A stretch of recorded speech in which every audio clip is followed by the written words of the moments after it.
Life line heart institute, നാടിന് നല്ല ഹൃദയം.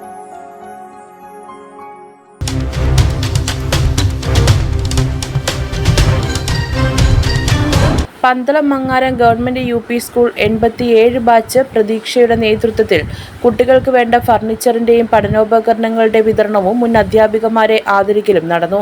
മങ്ങാരം ഗവൺമെന്റ് UP സ്കൂളിൽ നടന്ന സമ്മേളനം കേരള നിയമസഭ ഡെപ്യൂട്ടി സ്പീക്കർ ചിറ്റയം ഗോപകുമാർ ഉദ്ഘാടനം ചെയ്തു. യോഗത്തിൽ വാർഡ് കൗൺസിലർ സുനിത വേണു അധ്യക്ഷത വഹിച്ചു. യോഗത്തിൽ councillor KV Sreedevi, programme chairman Solomon Varavukalayil, programme coordinator E Muhammad Shah, മുൻ ജില്ലാ പഞ്ചായത്ത് അംഗം A Girijakumari, Binu Karandayil, Rajesh Pattoor, MB Binukumar, Ushakumari, Vatsala teacher, Sreekala K, Jiji Rani, Sreeja Sreedhar, Ashokan Parakkal, Benny തരകന്റെ തെക്കേതിൽ, പുഷ്പ, അമീർ ജാൻ, KH ഷിജു എന്നിവർ പ്രസംഗിച്ചു. News bureau, Pathanamthitta.